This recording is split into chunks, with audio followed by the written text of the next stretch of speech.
Perfecto. Bueno, después de estas dificultades técnicas normales, regulares, en este tiempo de técnica, vamos a comenzar con la exposición de don Manuel Lázaro Pulido, a quien me es muy difícil presentar. Eh, Voy a comenzar por decir que Manuel Lázaro Pulido, como ustedes muy bien saben, es un distinguido catedrático acreditado en ANECA, doctor en filosofía por la Universidad Pontificia de Salamanca, máster en filosofía por la Universidad de París, máster en humanidades por la Universidad de Murcia y un muy distinguido investigador en historia de la filosofía medieval, pero también en cuestiones anejas relacionadas con la teología, con las humanidades en general, con la historia y en particular en estos últimos años, creo Manuel que no lo digo mal, está concentrándose en los temas de filosofía del derecho. Manuel Lázaro Pulido es importantísimo editor en Europa de diferentes colecciones y servicios de publicaciones. Entre ellos menciono la revista Cauriencia, menciono otros ámbitos de publicación conocidos por todos nosotros y muy recientemente en el servicio de publicaciones de la Pontificia Universidad de Salamanca. Manuel, te damos la bienvenida, te agradecemos en estas jornadas de Justitia Diure que ya se acercan a Dios mediante sus 2 décadas, que estés presente con nosotros una vez más. Y bueno, vamos a escucharte justamente en tu exposición de esta mañana. La ley es voluntad recta, Alfonso de Castro frente al tomismo. Muy bienvenido, Manuel. Bueno, pues muchas gracias. Es un placer veros a todos. A algunos hasta les debo disculpas porque no soy capaz de contestar cuando me interrogan y me preguntan cosas, pero es que la vida está compleja. De hecho, tenía casi dificultad para poder venir porque, como sabe María Jesús, mi mujer está enferma, está hospitalizada, lleva un mes, pero que con una infección en la columna vertebral y bueno, un poco caótico todo. Así que, de hecho, pues lo que tengo aquí casi no es una ponencia. Yo diría que es una especie de pieza de jazz. Es decir, voy a improvisar. Tiqui, tiqui, tiqui, ¿vale? Entonces voy a improvisar un poco, ¿vale? Y entonces espero que el jazz tiene lo que algunas veces se sale bien y otras veces la improvisación no puede salir tan bien. Esperemos que no salga demasiado mal. Tengo aquí un tocho para hablar, pero bueno, lo voy a tragar, ya que me he puesto, porque en principio a las 6 iba a resumir, pero como por esto me han pedido que lo haga ahora, pues ahora lo hago. Dar gracias, cómo no, a todos los que organizáis estas jornadas, que creo que son ya un referente de la filosofía del derecho, de la filosofía medieval y de la filosofía del Renacimiento y modernidad temprana en Iberoamérica y también en lengua hispana. Entonces, bueno, pues gracias, como digo, a todos los que lo organizáis, especialmente, como no, ¿vale? Pues a Laura, ¿vale? Que no es solo, es una gran profesora, pero para mí es una amiga.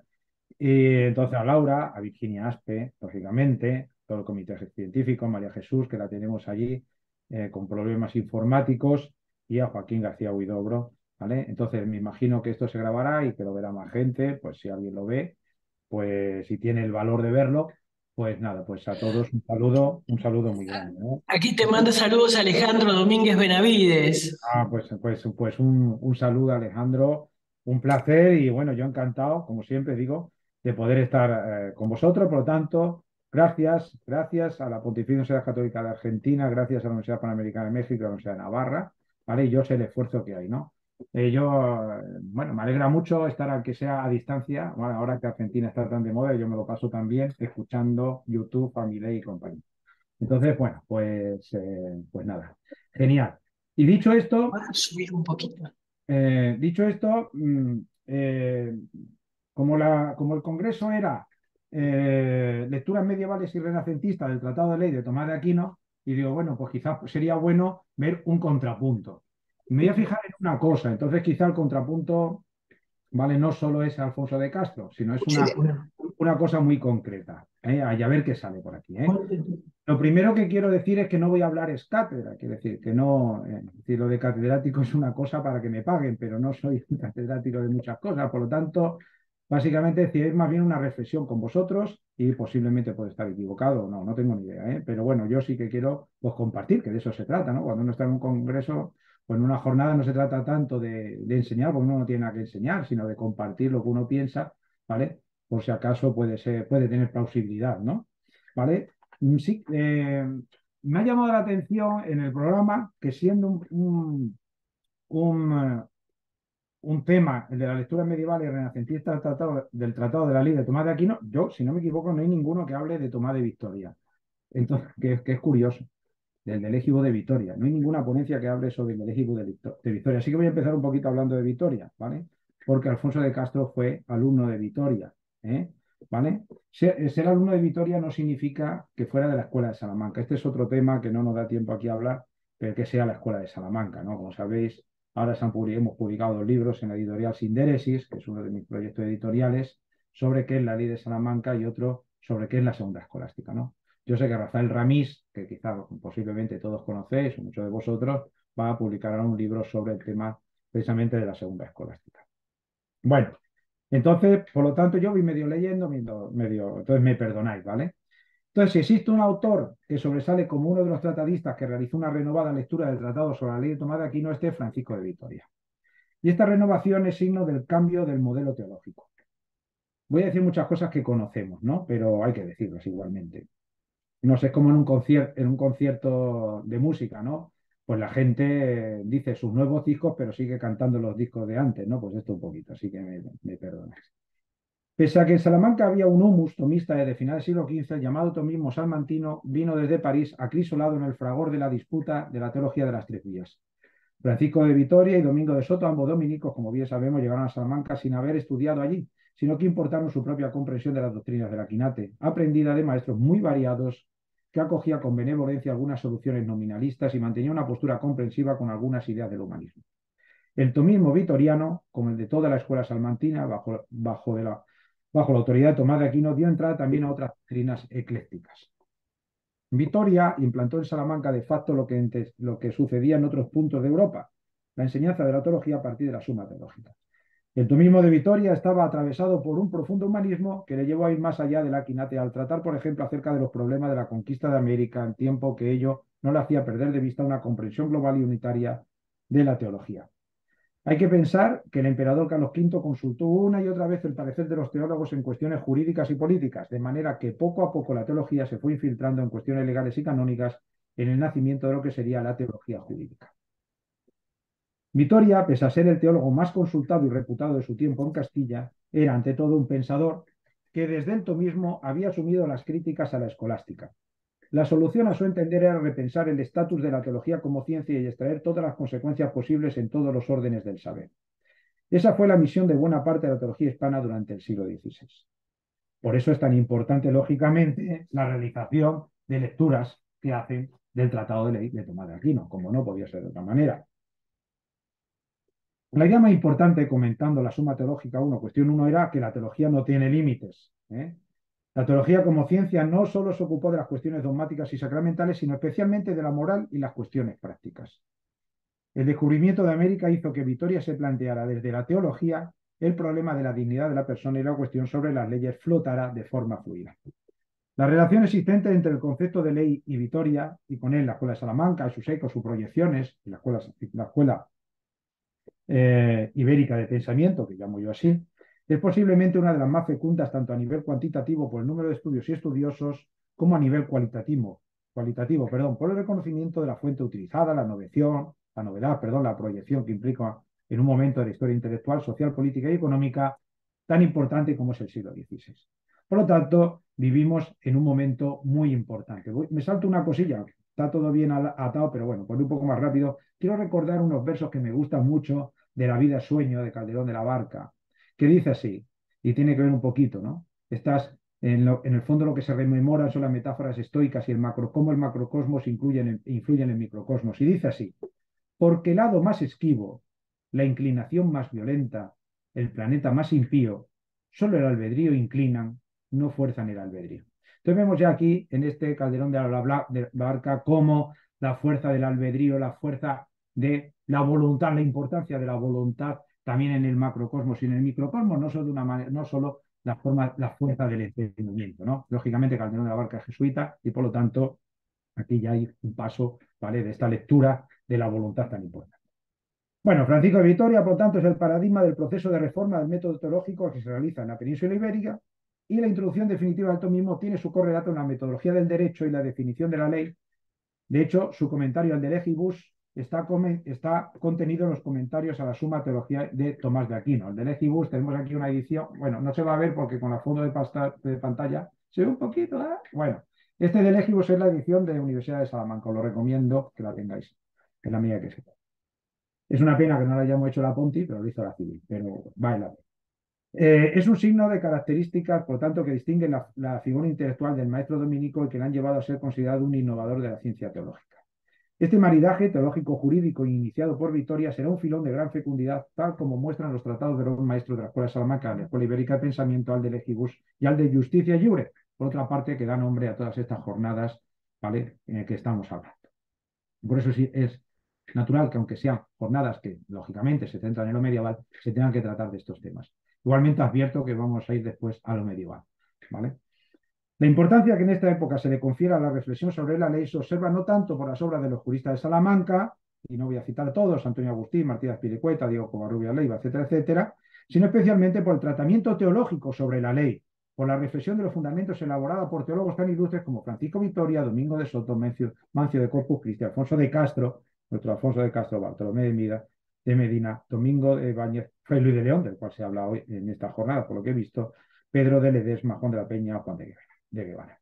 Se trata, por lo tanto, de una pléyade, de un número de juristas teólogos y teólogos juristas, como dice Antonio García García. Me gusta mucho esa expresión, ¿no? Juristas teólogos y teólogos juristas, ¿vale? Estos realizarán así tratados sobre las leyes que constituyen verdaderos estudios de teología del derecho. El de Legibus es un título que no se identifica con el tratamiento medieval del derecho, las leyes canónicas, de los que se encargaban los juristas. Son cosas que muchas veces parecen obvias, ¿no? A mí cuando hablo aquí veo a Celina Lertora, que sé que se lo sabe todo, le pido disculpas, pero bueno, hay que recordarlo, ¿no? Es decir, por lo tanto, no es una cuestión solo es decir, no es una cuestión de los especialistas en cánones que normalmente hacían un tratamiento de la ley desde una hermenéutica o comentario de textos y temáticas prácticas, por ejemplo, sobre el tratamiento que había que administrar a los indios y no específicamente sobre la naturaleza propia de la ley, ¿vale? Y entonces, aquí la reflexión en el fondo es casi, mira, perdonadme entre comillas, pero casi es un precedente, quizás todo lo exagerado que queramos, hay un precedente entre lo que sería una visión, digamos, de filosofía del derecho y teoría del derecho a una visión de una, digamos, de una visión positivista del derecho, ¿no? Ellos lo tienen muy claro. Hay una visión positivista, que es la de los canonistas, una visión, ¿vale?, en este caso intelectual, teológica, porque es teológica, filosófica del derecho. Por lo tanto, el de Legibus supone un tratamiento sobre la verdad de la ley tanto para quienes buscan su fundamento como para quienes la exponen, como señalaba Melchor Caro. De esta forma podemos asentar los principios epistemológicos y los fines de los tratados sobre las leyes, el de Legibus, en el hecho de que no son tratados estrictamente jurídicos, sino teológicos. De esta forma, Francisco Vitoria, en su reflexión sobre las leyes, está realizando una auténtica teología del derecho. Por eso podemos hacer una reflexión sobre las fuentes, en este caso, filosófico-teológicas de la ley, ¿vale? De tanto, no es tanto de jus, aunque sea de jus también, iure, pero aquí hay una reflexión sobre la lex. El Tratado de Legibus lo imparte Vitoria, recordemos, como titular, voy a situar un poco, como titular de la Cátedra de Prima de la Universidad de Salamanca durante el curso académico 1533-1534. Comentó de nuevo esta parte de la Suma Teológica durante el curso 1541-1542. El comentario que realiza el maestro dominico a las cuestiones 90-108 de la Prima Secunde, así como los que hizo a la Segunda Secunde, señalan de hecho el comienzo del filón ético-jurídico que caracterizó la reflexión española de los siglos XVI y XVII.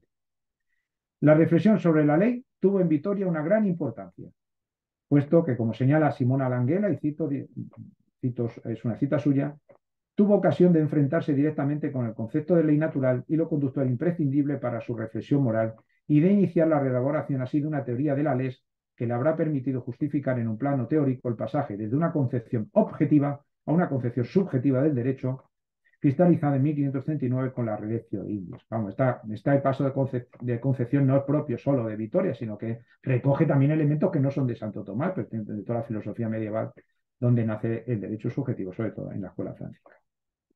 El pensamiento sobre la ley en Vitoria es muy fecundo y rico, inabarcable en una exposición de una jornada. Por lo tanto, no voy a hablar sobre la exposición que hace Vitoria sobre la ley y la crítica que hace Alfonso de Castro. Me voy a fijar en una cosa concreta, ¿vale? La cuestión que se plantea, en esta ocasión, perdón, en esta sesión, me quiero fijar en el inicio del artículo primero de la cuestión 90 sobre la esencia de la ley, al principio del de legibus, ¿vale? El primer punto, los dos primeros párrafos. La cuestión que se plantea es si la ley es algo propio de la razón o reside en la razón o en la voluntad.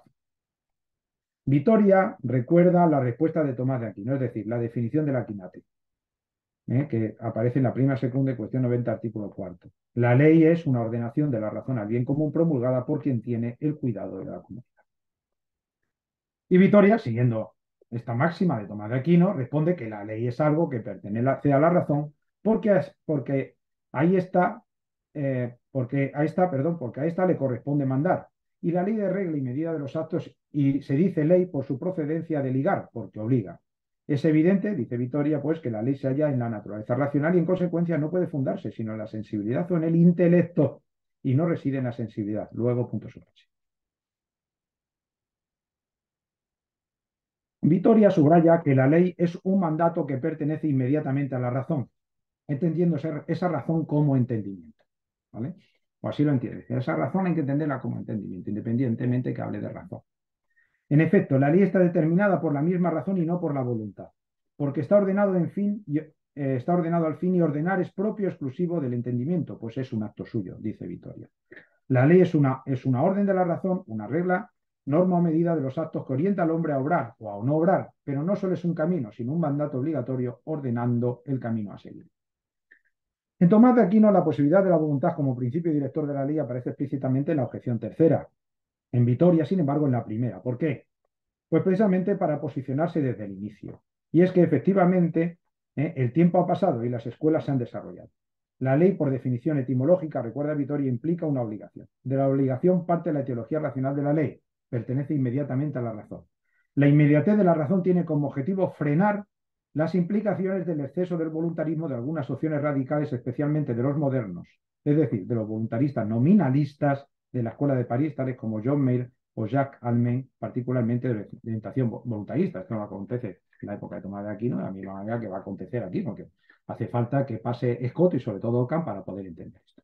¿Vale? Por lo tanto, Vitoria, cuando coge esto, además, con estos autores que estaban muy de moda en París, ¿vale? Y además, teniendo en cuenta que se ha llevado ese plan de estudio, en cierta manera, a la Universidad de Alcalá de Henares, por cierto, donde estudió Alfonso de Castro, pues lógicamente hace que la discusión sea mucho más viva, ¿vale?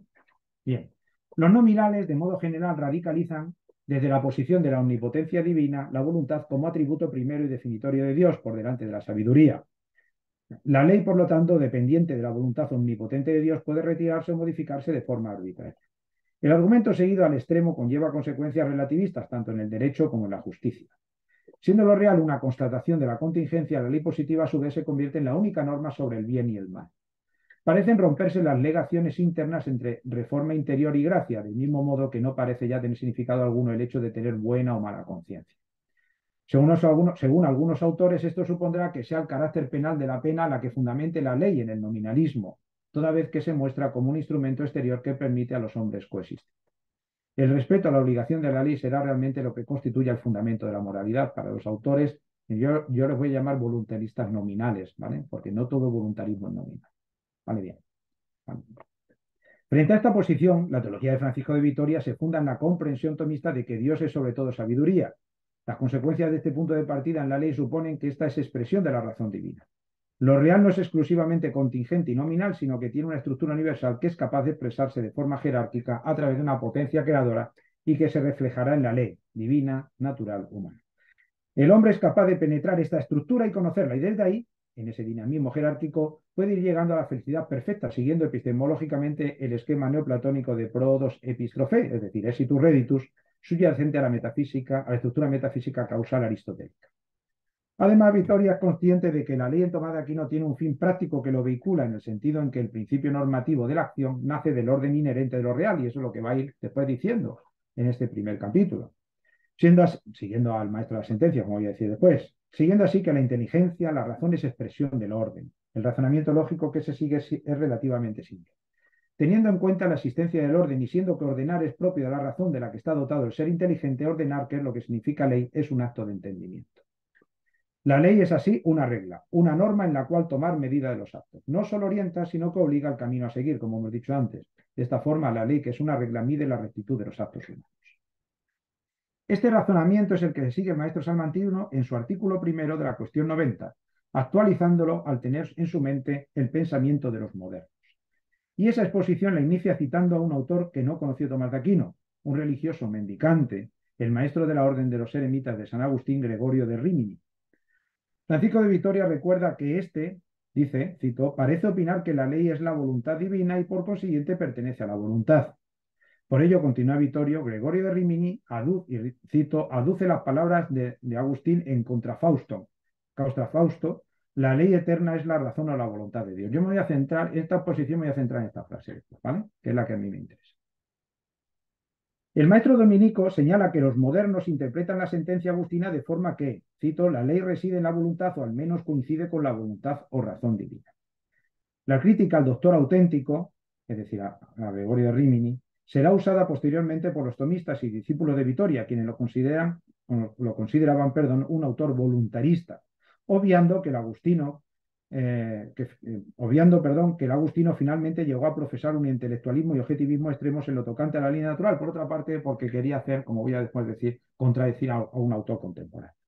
Pero no es menos cierto que en su Moralia, Jacques Almain aborda la cuestión del fundamento de las prohibiciones morales, preguntándose si todo pecado es pecado porque está prohibido. Y en su respuesta presenta como la más probable la opinión de los maestros que afirmaban que en efecto hay actos intrínsecamente malos, es decir, actos que Dios mismo no puede hacer que el hombre realice sin pecar por ello.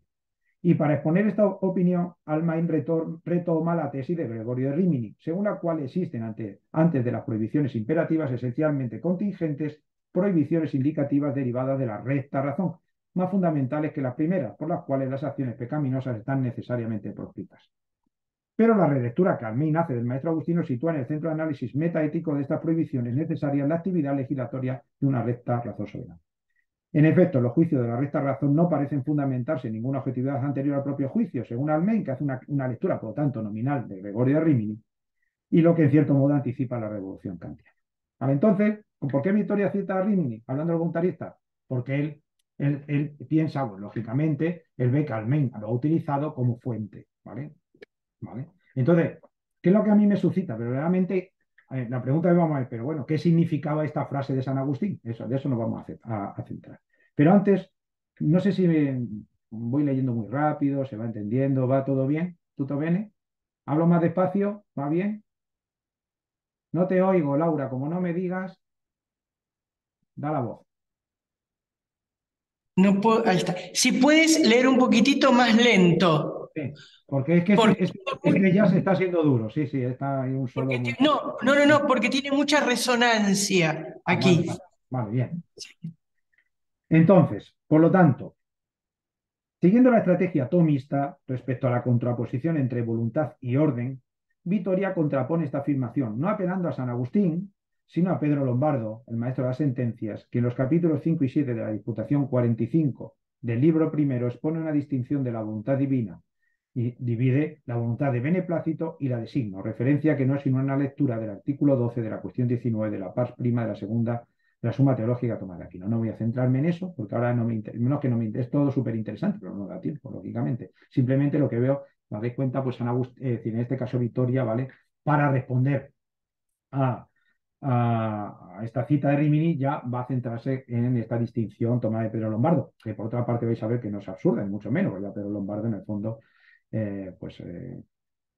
va a vincular esta rectitud de la razón con el orden. Pero bueno, seguimos para adelante. Pero bueno, que no, que si digamos Victoria lo que no hace es afrontar la frase de San Agustín, ¿vale? Y sus ecos, ¿no? Porque tiene ecos, como vamos a ver.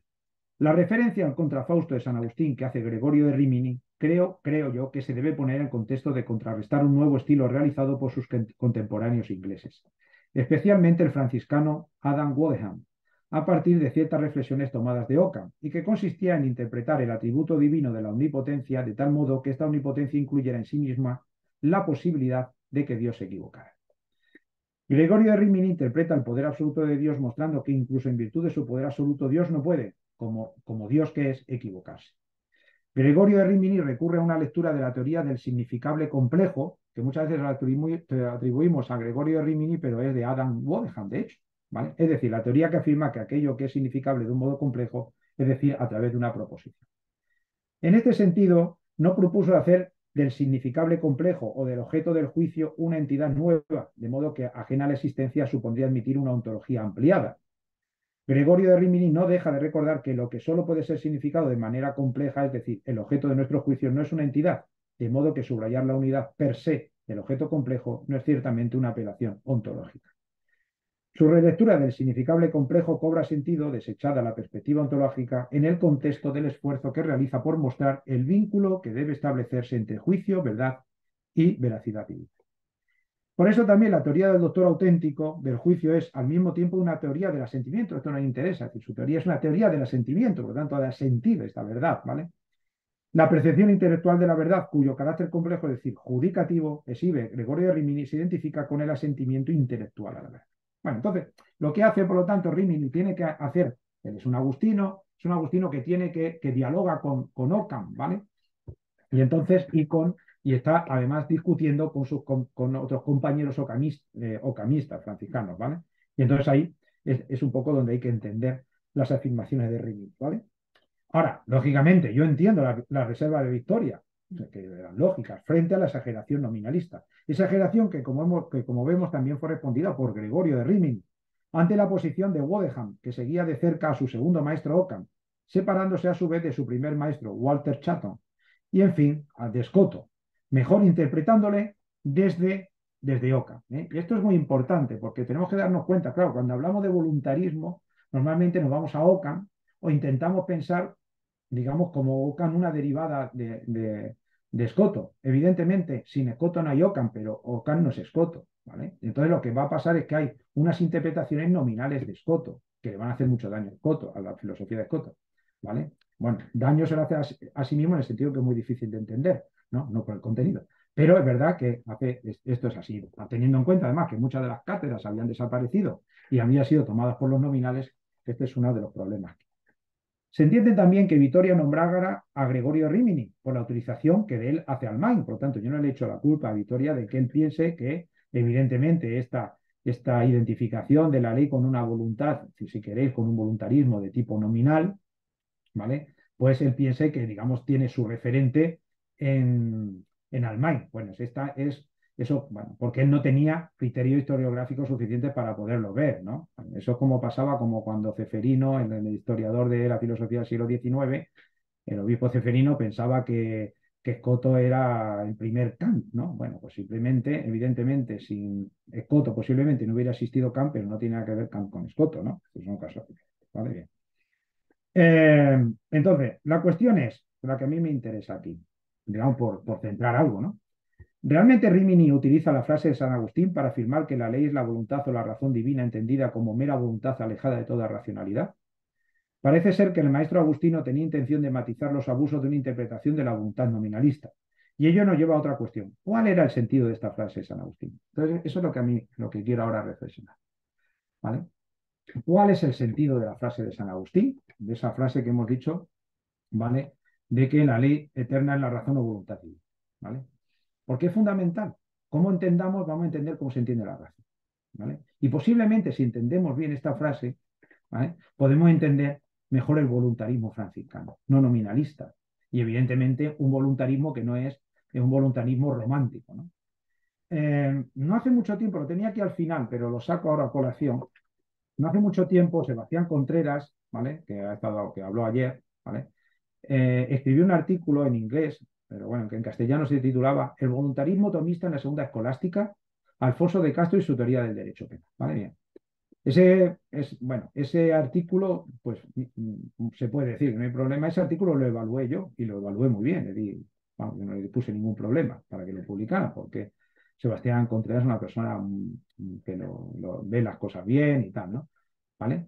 Pero, y está todo muy bien escrito. No tengo, independientemente de que esté más de acuerdo, no menos de acuerdo, pero las cosas están bien hechas, están bien hechas. Y en un momento dado, él, digamos que la conclusión, lo que viene a decir, y dice que él se da cuenta que Alfonso de Castro, que es una de las fuentes de Francisco Suárez, ¿vale? Y que algunas veces que elabora una teoría de justicia que suele identificarse como voluntarista y contraria a la gran tradición salmantina iniciada por Francisco de Vitoria, ¿vale? Él piensa que no, que en el fondo no está tan separado, ¿vale? Dice, una lectura detallada de la obra de Castro lleva, sin embargo, a una conclusión diferente, aunque de Castro se acerca a una postura decisionista al explicar cuestiones como la inmutabilidad de la línea natural, su enseñanza general está más estrechamente relacionada con la tradición de Salamanca de lo que suele creerse. Así, aunque define la ley como un precepto de la voluntad, no sacraliza la voluntad. ¿Vale? Es decir, digamos, como diciendo, bueno, es un voluntarista, pero es un voluntarista medio pelo. Vale. Entonces yo lo que decir, no, no es un voluntarista medio pelo, es un voluntarista de tomo y lomo, pero es un voluntarista que no es un voluntarista nominalista, porque no existe el entendimiento y el voluntarismo nominalista únicamente, ni el voluntarismo del romanticismo. Entonces, una de las cosas que, según mi parecer, uno de los grandes errores que, según mi parecer, acontece, es que tendemos a pensar que el voluntarismo es un voluntarismo que no entiende el entendimiento o que no entiende la razón, como un voluntarismo irracional, como si fuera una segunda parte después del entendimiento. ¿Vale? ¿Es así o no es así? Efectivamente tiene razón Vitoria cuando está criticando a Rimini, aunque ya hemos dicho que Rimini en el fondo no está diciendo eso, porque él está en otro contexto.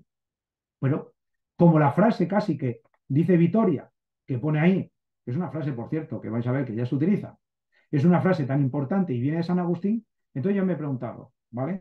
Núcleo duro de la pieza que estoy interpretando hoy. Bueno, ¿qué significa esta frase?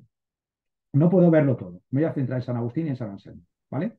Como fuentes, estas son dos fuentes de Alfonso de Castro, ¿vale? Aunque pone que es el tema de Alfonso de Castro, me parecía muy interesante citar esto, porque el otro es que está como más conocido. Bueno, voy a intentar comprobar. Eso tenemos que comprender la ley o intentar interpretar la ley en San Agustín teniendo en cuenta esta frase y después en San Anselmo. Agustín señala en el Contrafausto esta frase que acabamos de decir, que la ley eterna es la razón o voluntad divina que manda a conservar el orden natural y prohíbe alterar. La frase es buenísima. La ley eterna es la razón o voluntad divina. Aquí utiliza Bel. Mientras estaba preparando esto, he ido a ver a mi madre, que es su cumpleaños, y allí estaba mi cuñada, que es filóloga de Latina. Y yo le digo, mira, yo tengo una cosa casi clara, pero me gustaría, como tú eres filóloga, pues decir, este Bel, que es una disyunción inclusiva o exclusiva. Dice, es una disyunción inclusiva. Es decir, no es exclusiva, no es una cosa u otra. No sé, una disyunción exclusiva es como si yo estoy buscando una distribución inclusiva, imaginemos un puesto de trabajo que dice, necesitamos licenciados en economía o en derecho. Pues si eres economista, puedes acceder. Si eres licenciado en Derecho, puedes acceder. Y si eres licenciado en Derecho y en Economía, pues va a ser mejor, vas a poder acceder. Esto es una inclusiva, esto es el BEL. Es decir, es una especie incluso de equiparación, BEL. Es decir, es una cosa, no es una cosa u otra totalmente diferente. No. Es esto o esto. Es decir, es casi como un IN, ¿vale? Suma. Esto es muy importante, ¿vale? Entonces, la ley eterna es la razón o voluntad divina. Es casi identificable. Por lo tanto, en Dios no, decir, no hay una voluntad por un lado y una razón por otra. ¿Eh? Que manda a conservar, vale, vamos a seguir. Dice, Agustín no excluye el orden de la voluntad divina. La afirmación agustiniana se inscribe en la reflexión sobre la ley y la relación que establece el par natural-sobrenatural en el ámbito de la construcción teológica de la ley. En este sentido, resulta esclarecedor el clásico estudio de Sergio Cotta sobre el derecho y la justicia en el delibero arbitrio de San Agustín. El artículo parte de la discusión sobre una premisa dada por válida, de corte tomista, cuya etiología es la explicación que Tomás de Aquino realiza en clave ius naturalista, en la Suma Teológica, de la famosa frase agustiniana del delibero arbitrio, no, que dice así, no me parece que sea ley aquella que no sea justa. Tomás de Aquino concluye que la ley positiva humana en tanto tiene fuerza de ley en cuanto deriva de la ley natural. Y si en algo está de desacuerdo con la ley natural, ya no es ley, sino corrupción de la ley, interpretando la sentencia agustiniana con una justificación de la ley natural. La ley se identificaría igualmente con la justicia y su cumplimiento. La ley positiva se enraizaría jurídicamente con el componente moral, por lo que una ley injusta no tendría fuerza legal. Sergio Cota se plantea entonces tres preguntas sobre la afirmación de San Agustín. La primera, ¿es la ley el criterio del juicio moral? La segunda, ¿existe una distinción entre la justicia de la ley y la justicia del hombre? La tercera, ¿cuál es la distinción entre la ley temporal y la ley eterna? Estas tres preguntas irían estructurando la obra. Por una parte, si Cota tiene razón, parece que en el obispo de Hipona se distingue entre la ley humana y el juicio moral. Efectivamente, comportarse legalmente bien, lo que atañe a la esfera exterior, no supone comportarse moralmente bien, que guarda relación con el interior. Ambos ámbitos se diferencian tanto por sus objetos como por sus fines. Yo creo que esta frase es muy importante para mí para poder comprender la lectura franciscana que hace del pensamiento político y jurídico, que es tremendamente agustinista. Duns Scoto es muy agustinista. No cree en la doctrina de la participación, ¿vale? En cierto modo, sobre todo cuando hace su especulación, pero sí que es muy agustinista. Ambos ámbitos se diferencian tanto por sus objetos como por sus fines. La exterioridad propia de la ley, basada sobre el criterio de objetividad y la utilidad propia de la vida en común, cuyo fin persigue la paz y la seguridad propios de la convivencia en el orden natural, no se corresponden, sin embargo, con la paz y seguridad interna que persigue la moral en el orden de la fruitio Dei, propia del orden sobrenatural, y por lo tanto más allá del orden temporal. Ahora bien, mal haríamos en creer que en el pensar agustiniano existe una posición dicotómica entre ley y moral totalmente separada. Más bien es preciso entender que el ámbito del derecho como más limitado que el ámbito de la moral, perdón, es preciso entender el ámbito del derecho como más limitado que el ámbito de la moral, pero no esencialmente diferente de él. En definitiva, parece adherirse a esta concepción del derecho como un mínimo de moralidad. Esto nos lleva a una especulación sobre la naturaleza o forma de la ley. Agustín de Hipona efectivamente distingue de un lado una ley temporal, que es la humana, que apunta al orden natural, los bienes temporales, que tiene solo por fin el gobierno de los pueblos, que si se consideran ya aisladamente están regidos por la voluntas mala, las manifestaciones de su vida social, el cuerpo y lo que se llaman bienes del cuerpo, la libertad exterior, la familia, la patria, etc. Y de otro lado, frente al anterior, se encuentra la ley eterna, que tiene por objeto la obra de Dios, los bienes eternos, y que responde a la voluntas bona, que es la voluntad por la que debemos vivir recta y honestamente y llegar a la suma sabiduría.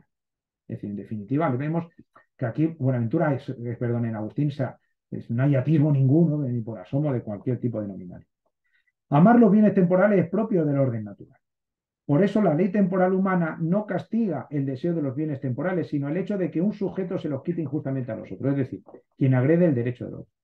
La ley eterna es la referencia última de la moralidad, mientras que la ley temporal atiende la vida social, el derecho, la legalidad. Esto es importante porque Alfonso de Castro, nos lo vamos a situar, él es, cuando habla de la ley, la definición de la ley como voluntad recta y no como entendimiento recto, está hablando de la ley positiva, que es esta ley humana. Ambas no están separadas, pero contemplan objetos distintos. La ley eterna es la suprema razón de todo, summa ratio, que teniendo un origen estoico no se agota en la significación filosófica, puesto que su significado queda marcado por un matiz importante, tal como aparece en Contra Faustum, y que creo tiene una gran importancia, por lo tanto, hemos dicho en la lectura franciscana de la voluntad. Y repito lo que estamos diciendo, que la summa ratio se define como ratio divina vel voluntas Dei. Así la define. La summa ratio, la razón suma. La definición de razón en su máxima expresión es la razón divina con la voluntad Dei. Por teología de la imagen, la suma razón humana, la razón humana, tiene que ser a la fuerza ratio y voluntas. No queda otro. Como tal, de ella deducen su actitud los hombres, cuando del justo hay que, en las disposiciones humanas, como un premio castigo moral existencial, siendo la ley humana el vínculo que une a los hombres formando un pueblo. ¿Vale? Hay una cita aquí que tenía del libre arbitrio, pero me lo paso. En el libre arbitrio tiene importancia, por lo tanto, es una obra de referencia a la tradición escolástica. ¿Vale? Pero, bueno, no, voy a citar la cita dice así, precisamente por esta diferente inspiración, no, es una cita, perdón, no de la, me he confundido, es una cita de Cota, hablando del libre arbitrio. Dice así, precisamente por esta diferente inspiración y finalidad, San Agustín acaba de subrayar con fuerza en De libre arbitrio que la ley temporal no castiga ni puede castigar el pecado mortal, el amor a los bienes finitos, sino solo, permítaseme la expresión, dice Cota, el pecado jurídico, la violación de los derechos de los demás. Por lo tanto, es muy importante esta afirmación.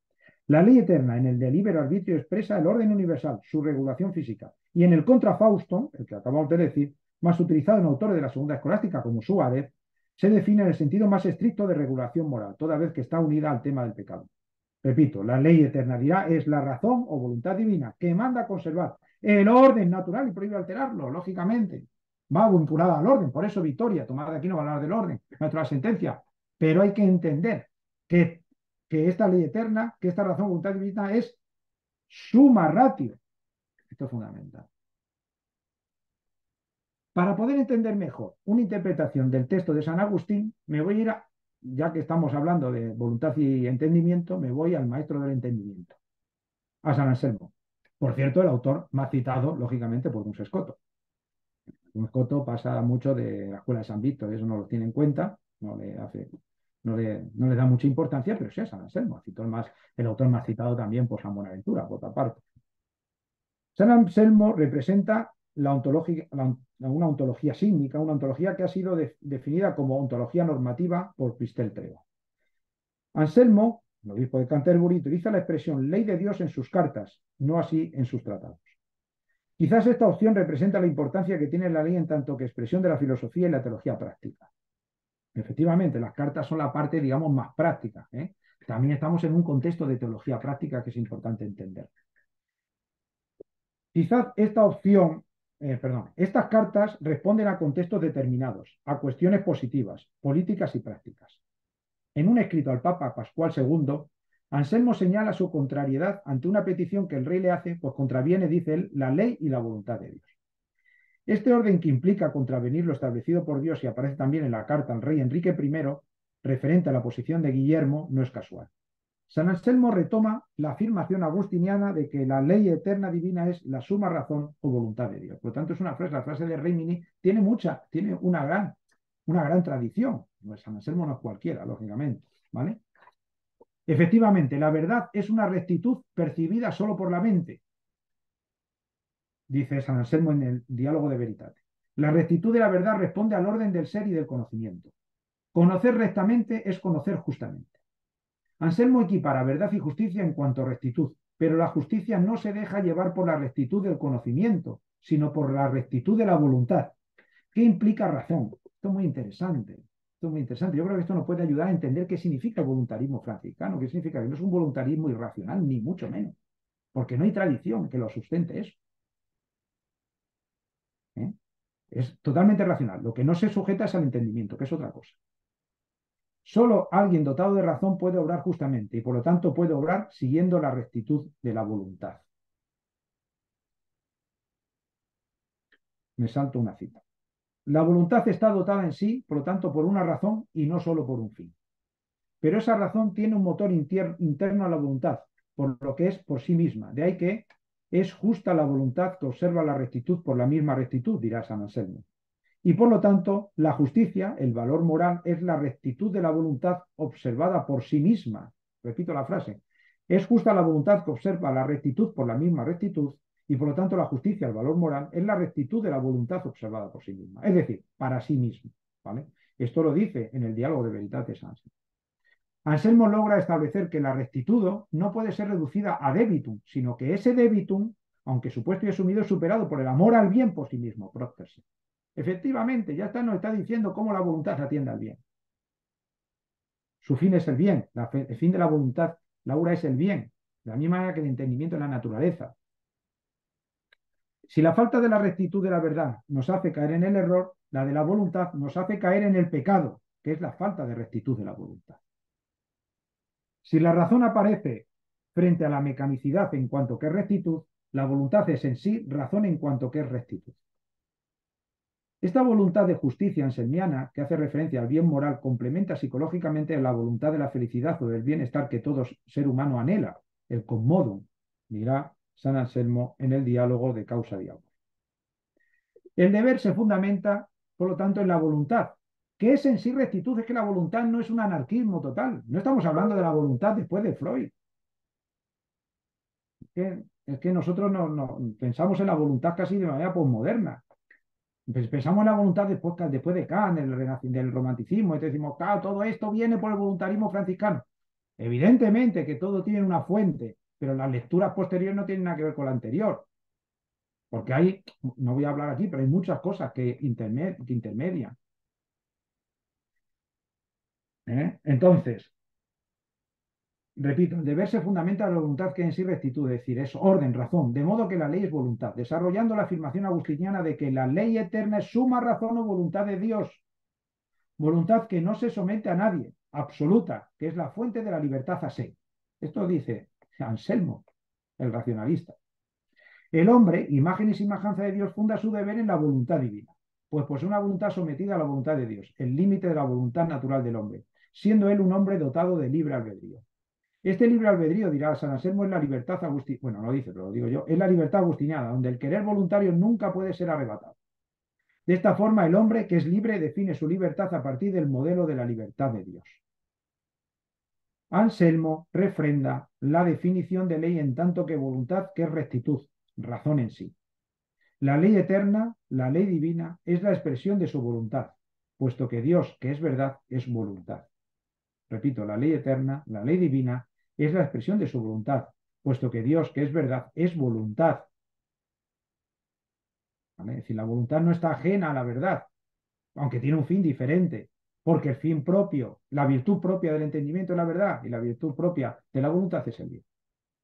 Esta afirmación no es ajena al contexto de la ley de Cristo, puesto que el Evangelio nos muestra a Jesús que es el camino, la verdad y la vida en cuanto que hace la voluntad del Padre.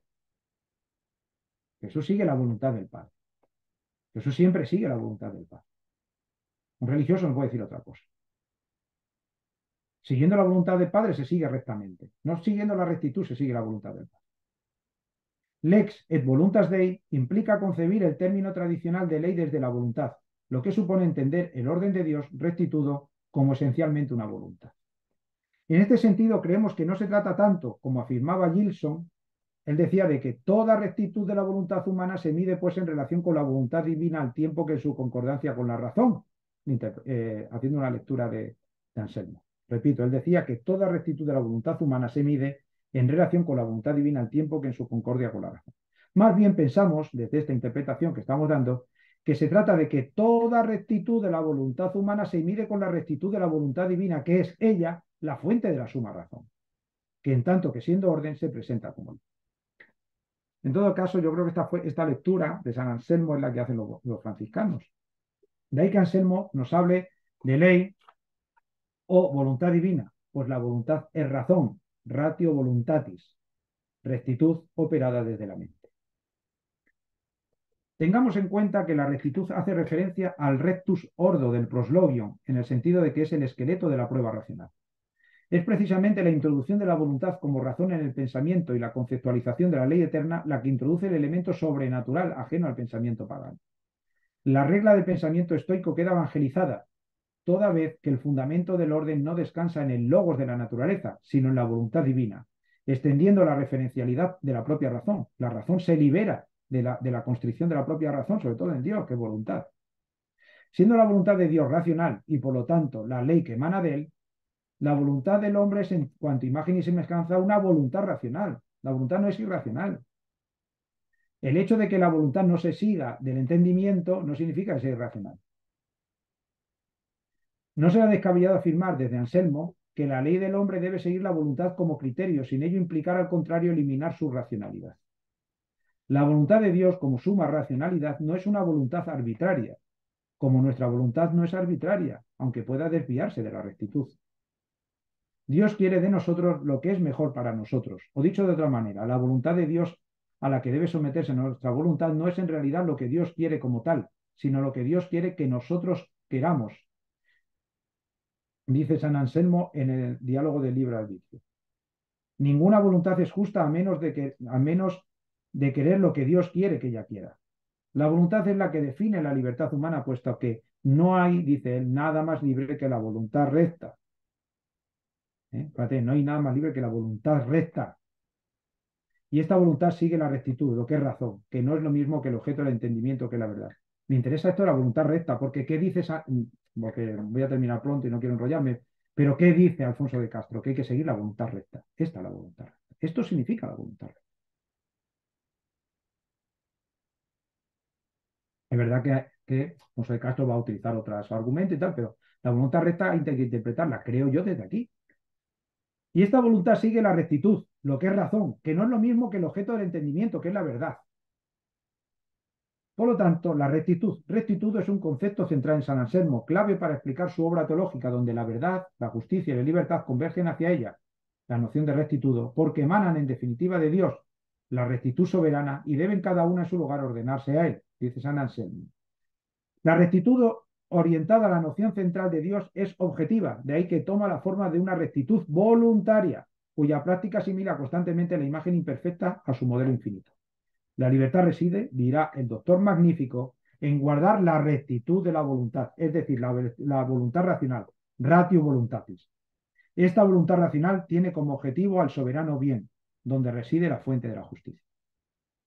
La voluntad recta es una voluntad racional y además una voluntad que tiene un sentido jurídico, adecuado a la justicia. Esta rectitud es entendida por Cristel Trego como un recurso hacia la ley exterior, según el uso que adquiere en la época carolingia, y por tanto adquiriría un sentido jurídico. La posición de San Anselmo tendría una diversa lectura posterior.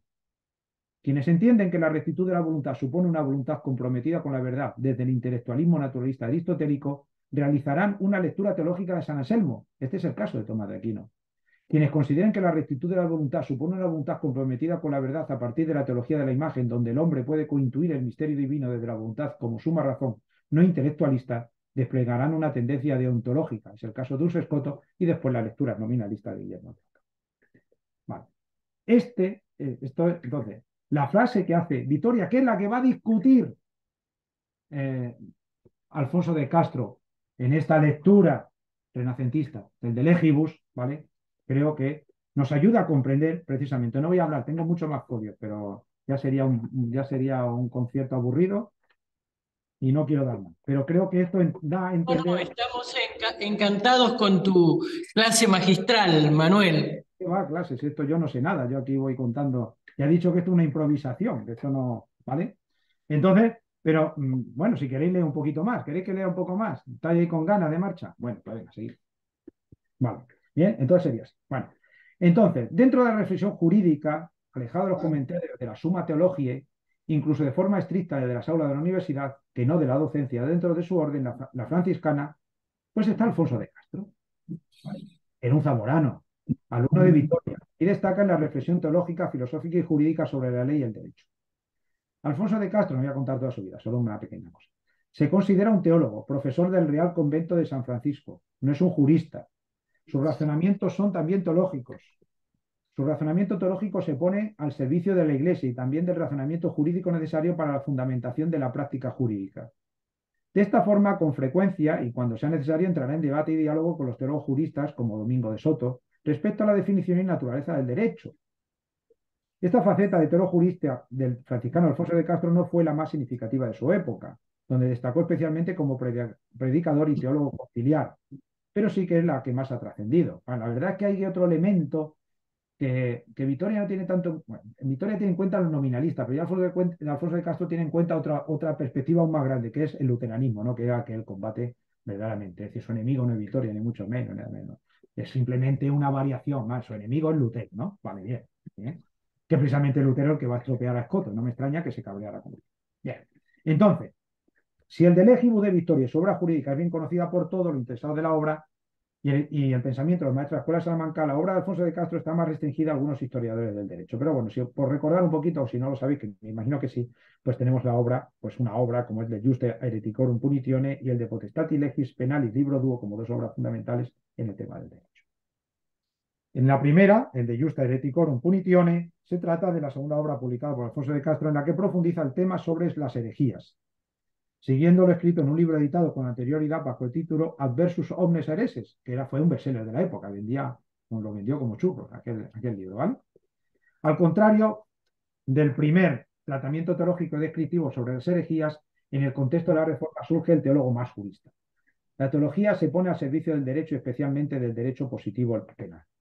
La segunda obra, el de Potestati Legis Pennalis, libro duro, es una obra creada en el contexto de las necesidades eclesiales y monárquicas que fomenta un claro diálogo con los fundamentos teológicos en aras a una puesta en práctica del derecho humano, creada no para ser discutida en las aulas, sino para poder dar respuestas en el terreno práctico, como buen franciscano. Hay que decir que es un franciscano, pero no es decir, Alfonso de Castro, aunque lo vamos a ver después, no es un escoto, no es un escotista, es un autor bastante ecléctico, ¿vale? Es un autor ecléctico, ¿eh? De gran formación, pero lógicamente él ha estudiado en la escuela de franciscanos. Fue discípulo de Vitoria, pero no estudia tanto en la Universidad de Salamanca como en la escuela, en el convento de San Francisco, en el colegio que tenían los franciscanos en Salamanca, ¿vale? ¿Eh? Y tampoco va a ser nunca un académico, ¿vale? No dio clase en las aulas de Salamanca. No es un autor de la escuela de Salamanca. No es un autor que está en Salamanca, es un escolástico, pero no de la escuela de Salamanca. Lógicamente, entre otras cosas, porque es que afirma lo contrario de Francisco de Vitoria. En otras cosas están muy comunes, digamos en lo que sería el tema de la ley, que es lo que estamos viendo.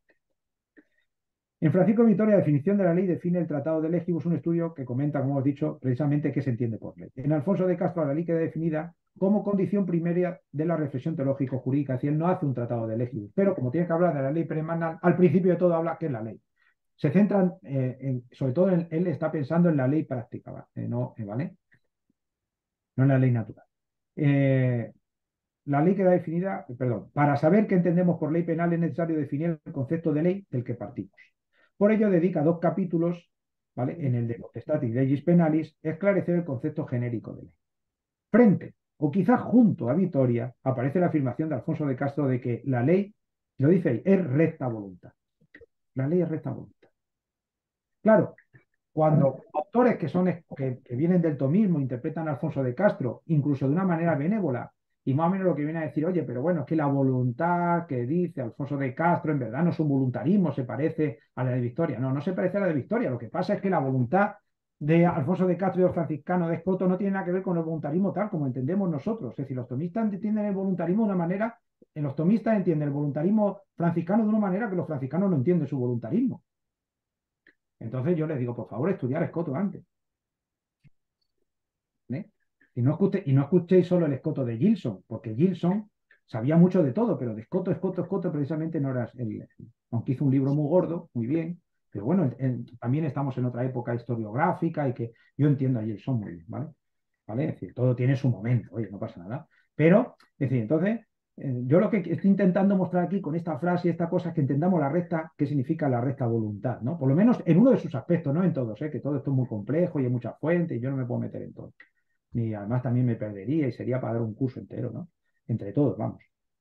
Pero bueno, entonces, por lo tanto, es la recta voluntad. Frente a la recta razón, la recta voluntad. Y ojo, cuando decimos recta razón es recto entendimiento. También esto es importante. Victoria, cuando dice recta razón, automáticamente están hablando de recto entendimiento. ¿Vale? La razón es el intelecto. ¿Eh? Y aquí lo que estamos diciendo es que cuando hablamos de razón, siguiendo esta frase que viene de San Agustín y que tal como se ha interpretado también en San Anselmo, la razón es algo más amplio que todo eso. ¿Vale? Visto así, por lo tanto, parece que el zamorano apuesta por el voluntarismo criticado por Victoria, pero él aprendió con el dominico, el teólogo imperial, y aunque franciscano y por lo tanto educado en el voluntarismo de Escoto, sabe bien diferenciar las tonalidades y sabe también qué peligros tiene enfrente. La introducción del de potestate es muy clarificador de lo que el autor pretende, y creo que se posiciona respecto del carácter que él quiere dar a la voluntad. El prefacio inicia con estas palabras, así empieza el prefacio de la obra. Existen 2 corrientes contra la ley penal, y no poco perniciosas ambas, pero admitidas con tanto entusiasmo por muchos y tan aplaudidas que si alguien se trata de opinar en contra, se ve enseguida ridiculizado y maldito, como si, se hubiera pronunciado contra un oráculo de la divinidad. ¿Vale? Así dice, empieza la cita. Estas 2 posturas son las nominalistas y se relacionan una con la otra. La primera afirma que ninguna ley penal obliga en conciencia a los subordinados a la pena impuesta por la misma ley, si no existe una sentencia que dé fuerza ejecutiva a aquella. La consecuencia es grave, porque supone dar una fuerza al juez ejecutiva y legislativa, dejando la responsabilidad del orden a su imperio. La segunda opinión es la de aquellos que, interpretando erróneamente la anterior teoría, la extendieron a toda obligación de culpa, es decir, afirman que la ley penal no obliga ni a la pena ni a aquello por lo que la pena se fija. En definitiva, es la primera interpretación exagerada de la recta voluntad, un poquito también Guillermo de Rimini, que intenta hacer compatible el agustinismo con Ockham, y la segunda es la de Almain y los nominalistas. ¿Entendéis? Esto es lo que está. Entonces, ¿vale? Por eso creo yo, puede ser que esté equivocado, ¿no? Por eso creo yo que la frase de San Agustín, Alfonso de Castro la interpreta al modo escotista, al modo que acabo de decir, al modo de San Anselmo, al modo, ¿vale? Mucho más conservador, si queréis. De otras cosas, porque es que si no, podemos acabar en la exageración del luteranismo. De las dos le preocupa, dice, sobre todo la primera, porque afecta a la gente docta. Él conoce muy bien las nuevas teorías, estudió en Alcalá, fue uno de los primeros becados, escuchó en la universidad las tesis nominales, por lo tanto, él conoce perfectamente el nominalismo. Por ello, lo primero que hará es no reducir el estudio a la ley penal y profundizar en su sentido como ley. Y lo segundo, explicitar desde la tradición que conoce la franciscana, pero también la jurídica, el fundamento de la voluntad, sin dar resquicio a ninguna argucia sobre la estructura antropológica y con ello epistemológica de los nominales. Por ello, lo principal no es manifestar un tema de facultades, sino de acciones. Entonces, ¿qué podemos decir? Básicamente, Alfonso de Castro interpreta el de Legibus de una manera totalmente diferente a Vitoria, pero coincide con Vitoria en la lucha contra los nominales. ¿Vale? ¿Por qué? Porque él sabe perfectamente que el voluntarismo franciscano, del cual él estudió, que él estudió, no estudió a Guillermo de Otakam, estudió a Coto, ¿vale? Asentada en la frase que hemos dicho, es un voluntarismo, ¿vale? Que no es nominalista. Por lo tanto, es importante. Dice, la segunda no es menos temible, la segunda, y a la postre será quizá la más peligrosa. En el fondo se trata de la posición luterana, ¿vale? Él se da cuenta que la primera posición etota es la de Remini, la de Almeida, pero la segunda es la lectura que hacen los luteranos de todo esto. Y él, tonto no es, o sea, como su objetivo. Vitoria, el objetivo es muy intelectual, son los nominalistas. Alfonso de Castro, su objetivo es imperial, es decir, a él le han dicho, tú tienes que luchar contra los luteranos. ¿Vale? De hecho, el mayor desprecio que se hace hacia estos al decir que, él dice, aunque muchos son muy inferiores en cultura a los primeros y no se puede establecer una comparación entre estos y aquellos, dice él, señala quizás que se trata de la que hay que combatir con mayor fuerza. Es decir, él está diciendo que los luteranos no son tan tontos. Como teólogo docente y teólogo conciliar, conoce muy bien los peligros de las consecuencias de la teología luterana. Él mismo ha ido con frecuencia a predicar contra la nueva teología reformada en los Países Bajos, invitado por los católicos de Amberes. A ellos más que a los nominalistas les ha dedicado tiempo, aunque también sabe que la teología nominalista, la de los agustinos voluntaristas, ¿vale? Como Gregorio Rimini, habían alimentado a Lutero, él lo sabe. No solo en lo referente a la antropología del pecado original y la doctrina de la justificación, sino a sus consecuencias legales. Lo había citado Victoria por algún motivo, lo tenía en la mente Alfonso de Castro. La concepción negativa de la antropología reformada que separa por el pecado original al hombre de Dios en un abismo infranqueable y por lo tanto a su doctrina divina, lleva a Lutero a pensar que la potencia racional o las inclinaciones naturales no pueden permitirle al hombre distinguir el bien y el mal, y por lo tanto lo hace incapaz por sí mismo de poder realizar un acercamiento de la salvación. Esto supone que no existe una ley natural que lo oriente en un camino totalmente irrealizable por la parte humana. La ley que existe es la ley exterior, que puede prohibir o castigar, pero de ningún modo puede tener efecto en las conciencias. En el lenguaje de la época no tiene capacidad de culpa. Para combatir ambas posturas escribe la obra dividida en dos libros. Alfonso, en el primero, y con esto marcharíamos de lo fácil a lo difícil, dice él, refutar el error de los que sostienen que la ley penal no obliga en conciencia a culpa, sobre todo a culpa mortal. En el segundo atacaré a aquellos que afirman que la ley penal, sin una sentencia judicial, no obliga a pena. No puede por sí ipso iure imponerla. Eso es lo que dice Alfonso de Castro. Teniendo en cuenta estas premisas, entendemos mejor que Alfonso de Castro reconozca que no se trata de una posición respecto de las facultades o potencias humanas. Dice él, no nos referimos a la voluntad en el sentido potencia libre espiritual, afirma. Se trata de los actos de aquella facultad. Efectivamente, nadie niega que el intelecto, el entendimiento, en fin, la razón sea la facultad precisa para conocer y elaborar juicios. Pero ¿quién va a decir eso? Ningún franciscano va a decir eso. ¿Vale? Digo, un franciscano que no sea nominalista. Yo creo que Ockham tampoco lo diría, porque los excesos nominalistas escapan a Ockham. Tampoco se pone en duda, por lo tanto, el hecho de que para darle reglas es necesario articular los datos. El tema estriba en la determinación justa de la relación entre ley y razón, lo propio en la realización de la toma de decisión ante las alternativas posibles y ante la naturaleza íntima de la comunicación del discurso en la promulgación de las leyes. En este sentido, la diatriba la señala muy bien Alfonso de Castro en una definición en el que términos como obligatoriedad y promulgación aparecen dentro del ámbito de la actividad y no de la facultad. La voluntad la entiende el maestro franciscano como actividad y acción positiva, volición, y también negativa o omisión, no lición. Se trata, pues, de renovar el derecho asentando las bases de la ejecución del nuevo panorama teniendo en cuenta la tradición, pero yendo más allá de la disputa estéril. La intención es la de proponer una solución coherente de las nuevas exigencias metodológicas a los retos planteados a la vinculación de la acción de la ley dadas desde la razón, sin olvidar a Duns Scoto, pero no cayente simplemente en una cuestión de escuela, o mejor no confundiendo las escuelas. La cátedra de Scoto con la de los nominales, no pocas veces asimiladas, que fue el problema, ¿vale? Un problema que arrastró hasta el poeta Heidegger, ¿vale? Está claro que la expresión recta voluntas está en contraposición a la fórmula atomista adoptada por Victoria a recta ratio, pero ya entendemos qué significa recta voluntas, ¿eh? Alfonso de Castro acepta sin vacilación la corriente voluntarista propia del escotismo, pero no del nominalismo, y rechaza la línea atomista, porque él entiende que la interpretación de la frase de San Agustín es la que hemos dicho, sobre todo a partir de Anselmo, ¿vale? No lo hace directamente, no ha hecho una historia de historiografía, ¿no? Es decir, en aquella época no se dedicaban como nosotros a hacer seminarios sobre qué pensaba la gente, ellos pensaban lo que necesitaban en el momento, no había historia de la filosofía, es una cosa ya del siglo XVIII.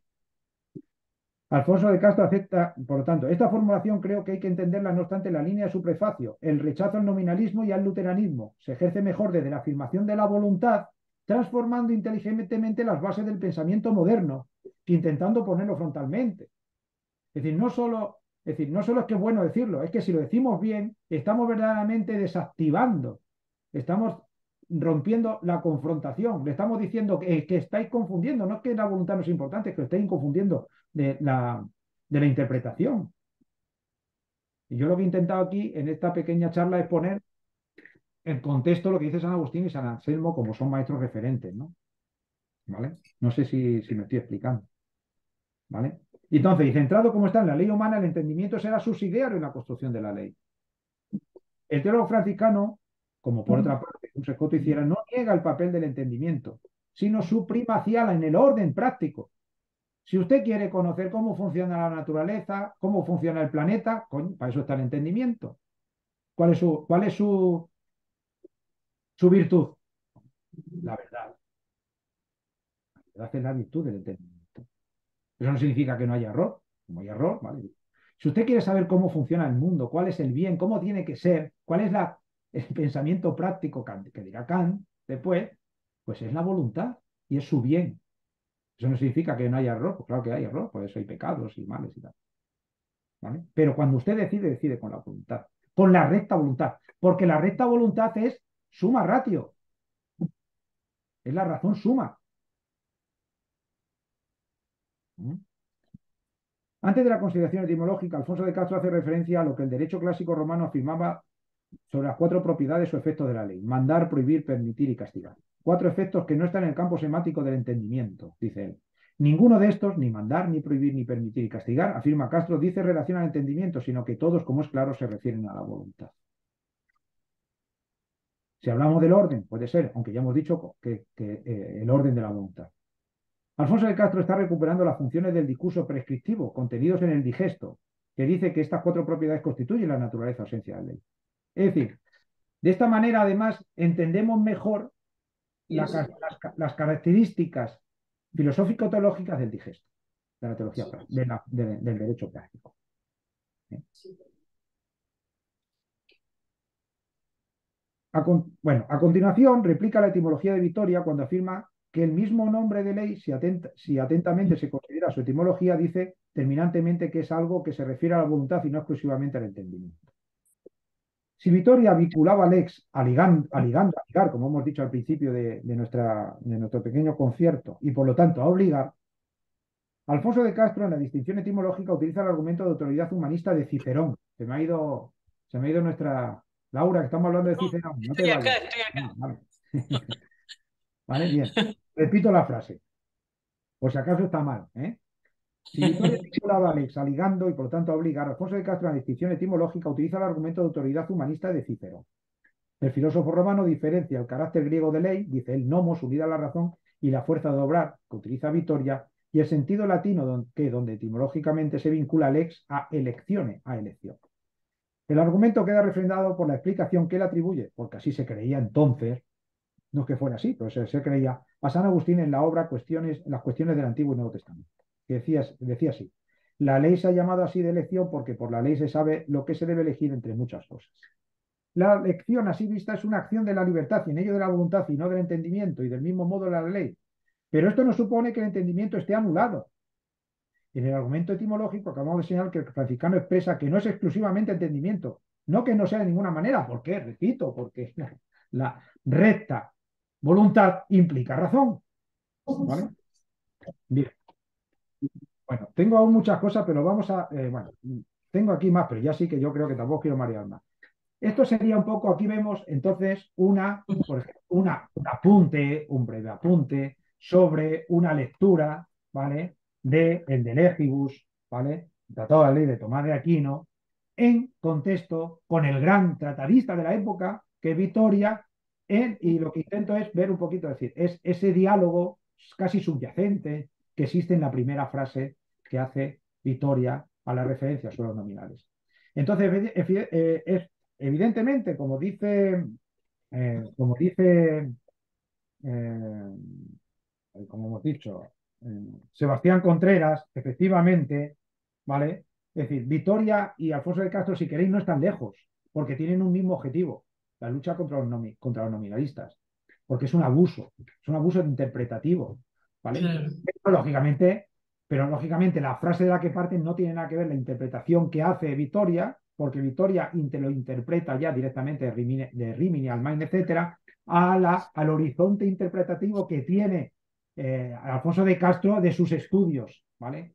Del pensamiento escotista, que, digamos, entienden mejor el carácter de la voluntad, de un voluntarismo que es totalmente, es culmen del racionalismo, no es irracionalismo, ¿vale? Que es diferente al entendimiento, a la razón entendida como entendimiento, ¿vale? Y que por lo tanto, evidentemente, no tiene nada que ver, ¿vale? Con, eh, eh, con, eh, con el voluntarismo. Cuando dice Sebastián Contreras en la última frase, dice él, así, aunque Alfonso de Castro define la ley como un precepto de la voluntad, no sacraliza la voluntad, pues es un poder que debe seguir siempre los mandatos de la razón en su ejercicio práctico, eso no es verdad. Es decir, Claro. creo yo, bueno, no es verdad, o podemos intentar, eso es demasiado fuerte, y él es muy listo, podemos interpretarlo de otra manera. Es decir, yo creo que él, es decir, él entiende la voluntad, pero él es consciente de que la voluntad no sigue, es decir, la voluntad es racional, ¿vale? Y evidentemente sigue los mandatos de la razón práctica, pero no la razón teórica, ¿vale? ¿Eh? Esta frase está entendida para aquellos que piensan que la voluntad va ajena a la razón, ¿vale? ¿Eh? Y yo qué sé, yo no sé si he podido, si, bueno, pues aquí lo dejaríamos, ¿no? Porque tengo más, pero Gracias. bueno, ha sido una pequeña Muchísimas discusión. gracias, Manuel. Bueno, no sé. Muchísimas gracias por esta clase magistral que nos has dado. Abrimos a las preguntas. Yo tengo algunas. Te agradecemos mucho y bien, allí seguramente veo a los que te han seguido, Jorge Martínez Barrera, Livia Parente, Celina Lertora, el padre Méndez, Adam Machowski. Bueno, aquí tenemos también otros doctorandos de la UCA, de Santiago, de Chile. Bien, abrimos a las preguntas.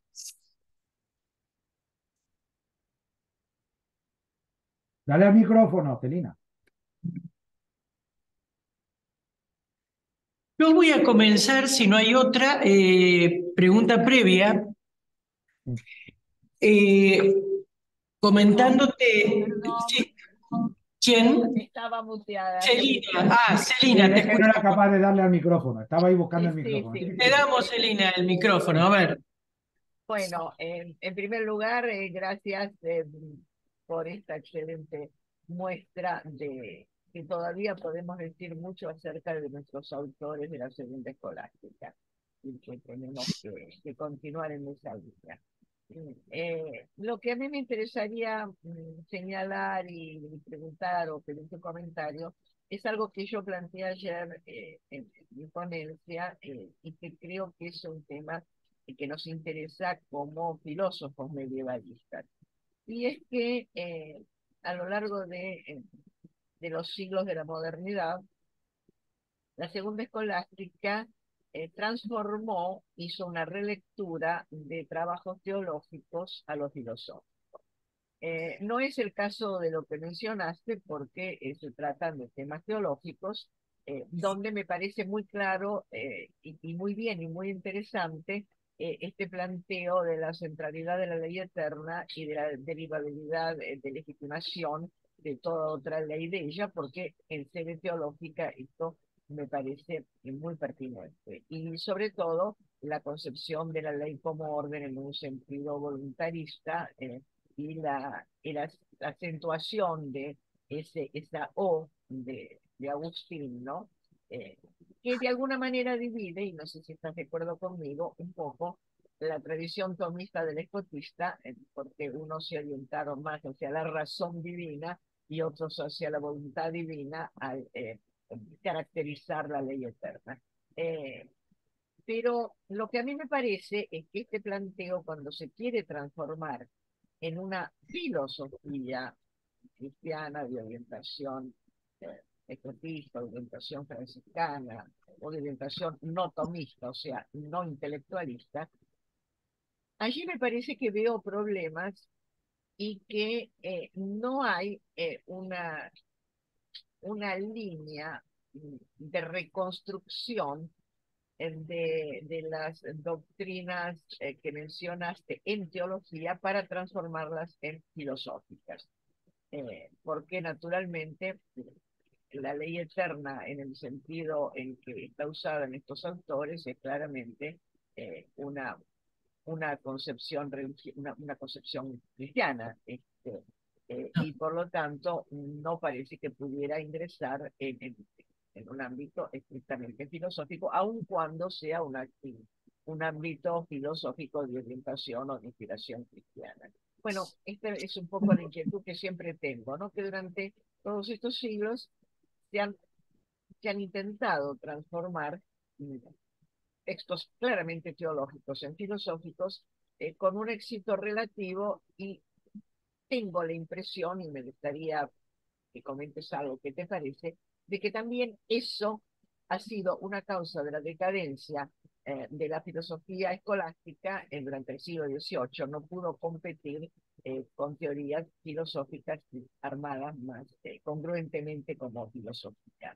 Eh, y luego la reconstitución de la escolástica, la neoescolástica, bueno, allí la cosa casi se complicó más, pero dejando de lado esa última etapa, me parece que esto es lo que sucedió en la Edad Moderna. Bueno, era ese mi pequeño comentario, pregunta, inquietud en este diálogo. Como somos pocos y parece que María, Jesús no ha podido entrar, creo que tenemos un poquito más de tiempo para esta charla.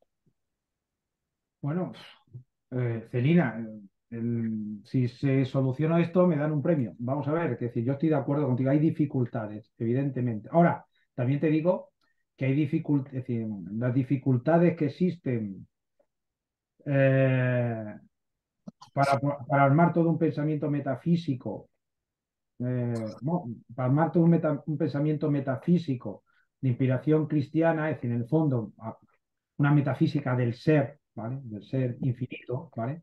Yo creo que sí se intentó. Yo creo que Scotto, para mí, en ese aspecto, o por lo menos una ontología, mejor, más que una metafísica, una ontología del ser infinito sí que consigue hacerle, y que además alimenta todo el pensamiento posterior. Pero vamos, también te puedo decir que el pensamiento filosófico me tiene que justificar a mí porque él dice lo que dice.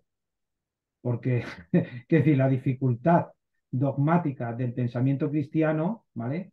Es de un pensamiento complejo ontológico, me parece, desde luego, mucho más plausible que la posibilidad de una metafísica meramente racionalista, que termina siendo solipsista, o de una metafísica empirista que no puede salir de, su, de sus límites sensibles. Entonces, es decir, en el fondo, el problema no es de la realización de un pensamiento filosófico cristiano. El fondo, que es lo que estamos viendo, es que es cuál es el fundamento de la filosofía en general, ¿vale? La filosofía en general. Es decir, y a mí, yo leo a Hume, y me parece más creyente que Tomás de Aquino, vamos, ¿vale? Entonces, quiero decir, ¿me entiendes? Entonces, esa es mi impresión, ¿no? Entonces, si tengo que elegir, la verdad que mi razón Mi razón, es decir, me lleva más, no a pensar en un Dios personal ni nada, eso ya es otra historia, ¿vale? Pero sí, me lleva más a entender la altitud de miras de un pensamiento metafísico, de una ontología y una metafísica del quiz, por ejemplo, que de otro tipo de metafísicas que sean solipsistas, un solipsismo racional, o de una o de exageraciones sensibles, ¿no? Eh, Quiero decir que entiendo tu cuestión, porque es la cuestión de todos, pero lo que no entiendo es que nosotros tengamos que estar siempre defendiéndonos y los de otros demos por válido que su proyecto fue mejor, cuando su proyecto posiblemente, entre otras cosas, tenía menos solidez. ¿Eh? Yo no creo que el proyecto de Descartes sea más sólido que el proyecto de Duns Scoto, por ejemplo, ¿no? ¿Eh? Digo, cuando lo analiza metafísicamente, claro, hay que saber leerlo, ¿no? ¿Vale? Pero no lo veo mejor, ¿vale? Y desde luego que el del empirismo, que realmente es una filosofía bastante cutre, desde mi punto de vista. Es una filosofía bastante baja, es decir, al final es una especie de psicologismo. Entonces, que decir, pero estoy contigo, ¿no? Es decir, ¿no? Pero a mí me da que el problema que tenemos que estar siempre justificándonos. ¿Vale? ¿No? Entonces, yo creo que nos tenemos que justificar todos, ¿no? Es decir, en el fondo que tenemos un compromiso, que tenemos que tener un compromiso delicado, dedicado y fuerte para poder seguir comprendiendo cuál es la profundidad de la realidad, que ese es el problema de la filosofía metafísica, si quieres, ¿no? ¿Cuál es la profundidad de la realidad? Y si no, pues tenemos que, pues si no sabemos, mejor callarnos, ¿no? Entonces hacemos mística, ¿no? Y ya está, ¿no? ¿Vale? ¿Me entiendes? ¿No? No sé si estás conmigo, ¿no? Es decir, pero que estoy contigo, quiero decir, te entiendo perfectamente, ¿no? Pero yo, llega un momento y digo, bueno, pero vamos a ver, pero es que yo me pongo a ver, antes he dicho el poeta Heidegger, lo de Heidegger es una vergüenza. Y entonces, si yo me pongo yo el otro día me puse a leerlo otra vez y voy a leer a Heidegger. Y es que era imposible, es decir, eso es imposible. Es decir, eso, si ahora con el chat GPT 4 lo hubiera hecho mejor.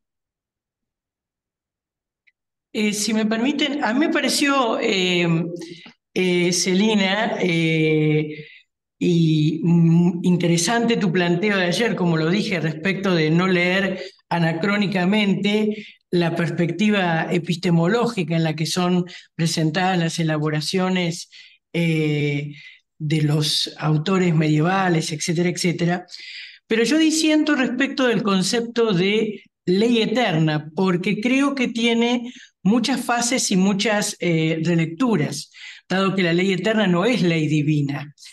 En este sentido, lo que diría es que más allá de las oscilaciones de Agustín, por ejemplo, ¿no? Que te las concedo, en la recepción de la tradición que no es la estoica, es la ciceroniana de ley eterna, tenemos lecturas que son dentro del contexto epistemológico que vos subrayabas ayer, no lo discuto, elaboraciones que son de naturaleza metafísico-filosófica. Eso por una parte, ¿no? Hay autores en donde el énfasis es distinto, pero pongo como testigo al mismo Domingo de Soto, ¿no? En De Justitia et Iure, que justamente agradece a los filósofos, a la tradición de los filósofos, el haber descubierto que la ley eterna es de razón natural, ¿no? Ahora, respecto esa es mi lectura, ¿no? No sé si llego a ser clara respecto de lo que, o si te entendí lo que planteabas o no. Bueno, en realidad sí y no. Lo que yo quiero decir, o lo que quise señalar tanto ayer como ahora, no es que no se pueda hacer una consideración filosófica de la ley eterna. De hecho, como bien señalás, la dice Cicerón, eh, en una tradición, digamos, ecléctica. eh, Claro. y desde luego que esa línea se pudo haber seguido desarrollando como línea filosófica. Lo que yo quise decir es que en todos estos autores, de Agustín en adelante, la impronta del tratamiento es teológica.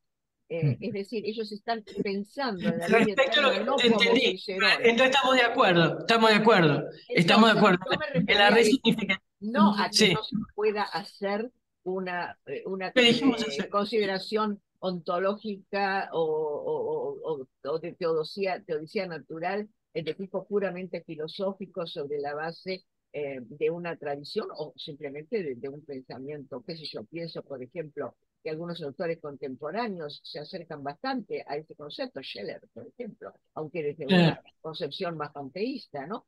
Pero bueno, es posible.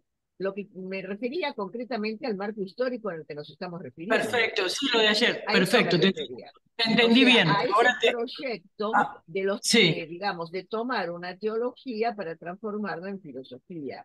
Y eso es lo que me parece que en muchos aspectos hace agua.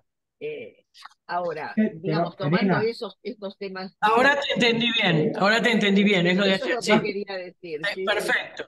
Y por Y eso respecto, hablaba justamente, y respecto de pienso, Manuel, sí, perdón, que simplemente terminaba esto. Pienso, por sí, ejemplo, en las dificultades que también se han visto en la configuración de una filosofía escotista eh, que es en el siglo XVII y ha intentado, ¿no?, una relectura con el famoso cursus, ¿no? Eh, y que de alguna manera me parece a mí se da un poco, diríamos, a pesar de que hay contacto, se da un poco en contra o con dificultades eh, de armonizar los textos que publica Baden con los comentarios, ¿no? O sea, los comentarios de Baden son teológicos y cuando después se quiere hacer una lectura filosófica, bueno, hay que colocarlos de alguna manera. Yo encuentro que hay una cierta analogía con el tema que trabajamos ayer, que fue sí. las lecturas de Tomás dentro de la tradición tomista, ¿no? Me parece que el problema es más o menos análogo. Eso era el comentario que quería hacer a, a Manuel, más allá de lo excelente que me parece su trabajo de análisis, ¿no? esos son los amigos, esos son los amigos. Muchas gracias. Manuel, quería hacerte una pregunta y Seguro. pedirte si me puedes explicar eh, un aspecto mientras esperamos otras preguntas. Eh, Porque en el contexto de, respecto a lo que me preguntaste, efectivamente no creo, por lo que te escuché decir, que Alfonso de Castro interprete mal la tradición ciceroniana, porque si nosotros pensamos en muchas de las definiciones que da Cicerón en De Legibus, en De Inventione Rhetorica, en De República, etc., para él, como la ratio summa tiene justamente es a la que corresponde la predicación primera de ley, y es una ley que se identifica con la divinidad, también se identifica como ley, y eso él lo dice, por ejemplo, en la definición del de República o del de Legibus, por ejemplo, de República 1.18, ¿no? O de Legibus 2.33, por ejemplo, perdón, 3.23, que el mismo Dios, que es razón, es también el promulgador de la ley. Entonces, eso tiene un valor profundamente imperativo. Cicerón usa voluntas muy tardíamente en De Fato, y hay algunas formulaciones anejas en obras anteriores como en De República. Pero respecto de la vinculación o el enlace lingüístico con la ley, ¿no?, él lo usa más antropológicamente, pro nostra voluntad, es decir, pero en relación con la ley sí le concede a esa primera predicación, ¿no?, la función de ser la que prescribe, ¿no?, la que norma, la que regula, y en ese sentido tiene todo este valor que tú has interpretado y que Alfonso de Castro lee. Ahora, esto yo lo veo muy bien y te lo agradezco mucho, ¿no?, la profundidad con la que has leído el Güell de Agustín, ¿no? Ahora, quisiera que me explicaras, porque me resulta complejo, es decir, se puede entender conceptualmente respecto de la primera predicación de ley, ¿no?, de la que corresponde a la ratio summa. Pero en el contexto de la manifestación y asunción temporal de esa recta ratio y recta voluntas en el hombre, ¿no? Eh, Se me vuelve más complejo el problema del enlace, no porque incluso el mismo Santo Tomás no vincule estrechamente la razón, perdón, la voluntad a la razón. Ahora cuando tú hablabas me acordaba de un pasaje de Virtutibus in Communi, del artículo cuarto, donde Santo Tomás tiene que justificar, perdón, el quinto, donde tiene que justificar por qué la voluntad es sujeto de virtud, y Tomás de Aquino expresamente dice que la voluntad naturalmente sigue el bien según la razón, ¿no? Expresamente muestra este enlace. Pero en el contexto de la realización de la temporalidad de la ley humana, quisiera que me explicaras cómo puedo pensar este Well, ¿no? Vamos a ver si me he enterado bien, si soy capaz de explicarlo, ¿vale? Vamos a ver lo que yo entiendo. Vamos a ver. A ver, acabas de decir una cosa importante, que en cierta manera en Tomás de Aquino, ¿vale? Es decir, la voluntad sigue la razón como si se siguiera una consecuencia lógica, pero es Sí, una precisamente lo inclinación contrario. natural, que es una Claro, inclinación natural. claro, Sí, pero aquí no hay, es decir, ¿por qué? Porque él dice voluntad sub natura, pero para el franciscanismo, para Escoto no existe la voluntad sub natura. O sea, su voluntad sub ratio y voluntad sub natura. Entonces, no existe la voluntad sub ratio, no sub natura. Es decir, y además porque la voluntad, es decir, si la voluntad siguiera el orden lógico del entendimiento y de la naturaleza, entonces sería un elemento natural más. Pues entonces, ¿qué gracia tendría? ¿Para qué querríamos esa voluntad? Sería una voluntad que no sería voluntad, sería la consecuencia lógica claro, de unas claro. premisas anteriores, ¿no? ¿Vale? Entonces, en este sentido, ¿no? Es decir, por eso precisamente, es decir, al final, para esto es San Pablo, ¿no? Es decir, el mal que quiero, Claro, no lo hago y claro. el mal que no quiero, que hace. Es lo justo lo contrario del intelectualismo socrático, ¿vale? ¿Eh? Y muchas veces incluso también hay que tener en cuenta, yo no te lo he dicho aquí, pero hay que tener en cuenta un horizonte metafísico totalmente diferente, ¿vale? Y es que aquí en este horizonte metafísico no cabe en este sentido, y por eso Anselmo yo creo que lo va a coger, es decir, la metafísica de la participación. Es decir, hay una lógica totalmente diferente. Es decir, nosotros normalmente tendemos a pensar, yo cuando hablo con los alumnos, normalmente tiendo a pensar, ¿no? Que después por eso hay toda la teodicia, ¿no? Es decir, está el bien, ¿no? Entonces, está el bien, es decir, esto es muy platónico aquí. Entonces, está el bien. Entonces, Dios es el bien, ¿no? Es decir, está el bien, entonces lo que es bueno, y eso es Dios, ¿no? ¿Vale? No decimos eso. Lo que es bueno es Dios, ¿verdad? ¿No te parece, Livia, que lo que es bueno es Dios, ¿verdad? Jolín, claro. Y entonces, si pasa algo malo, ¿qué pasa? Dicen, no, los franciscanos dicen, no, no, no, señor. Lo que es bueno no es Dios. Lo que es Dios es la fuente de Dios. Es decir, lo que Dios hace, eso es lo bueno. No está el bien y después le identificamos a Dios. No, no, no. Claro. Está Dios y ahí identificamos al bien. La lógica es totalmente contraria. Por eso la voluntad no sigue un razonamiento del entendimiento de la naturaleza, porque Dios no se naturaliza, porque si no naturalizaríamos a Dios con el bien, por muy sobrenatural que fuera, el bien. ¿Vale? Entonces Dios no es que esté el bien y el bien es Dios. Eso es básicamente lo que venimos a decir. Como Platón decía que era el bien, el platonismo tal, pues entonces ese bien, monum diffusivum sum, está el bien y entonces ese bien es Dios. No, no, no, no. Está Dios. Lo que hace Dios, omnipotente, eso es lo bueno. Que en el fondo es lo que va a decir Leibniz en la teoría después. ¿Vale? Entonces, en este sentido, ¿vale? Entonces ese horizonte cambia todo, cambia el orden de la lógica. Esto es fundamental, que veamos que la lógica es totalmente diferente. ¿Vale? Dios es el ser, como nosotros, pero es el ser infinito. Y se define al ser suma voluntas, es sumo, es decir, ¿cuál es el objeto de la voluntad? El bien. ¿Cuál es la suma voluntas? El bien. Dios es suma voluntad, es creador y fuente de vida. Lo que Dios hace está bien, aunque tú no lo entiendas. Y yo para mí, la filosofía franciscana es cristológica. La de San Buenaventura es cristocéntrica, la escotista es cristológica. ¿Vale? Y entonces, ¿qué quiere decir? De la misma manera, es decir, Dios es la encarnación de ese ser infinito, ahí viene el fundamento de las realitas, y Cristo, ¿qué hace? Pues Cristo, en el fondo es decir, Cristo no entiende, y dice, pero ¿por qué me tengo que morir? Porque, pues es bueno. Es bueno que pases por la cruz, porque lo dice Dios, y donde está Dios, lo que dice Dios es bueno. A tus ojos es malo, a lo de Dios es bueno, y por lo tanto eso es el bueno. De la misma manera que sigue la voluntad del Padre. Dios no sigue, es decir, Cristo es la sabiduría, pero Dios es la voluntad. Porque Cristo porque tiene que realizar cosas en la naturaleza. Dios es suma sobrenaturaleza, Dios Padre. Pura voluntad. Esa es la lógica que subyace a todo esto. La lógica teológica. Y ahora ya aprovecho para decirlo de Celina. Efectivamente, pero es que, claro, los teólogos es que no tienen ninguna intención es decir, Vittoria no tiene ninguna intención de hacer filosofía.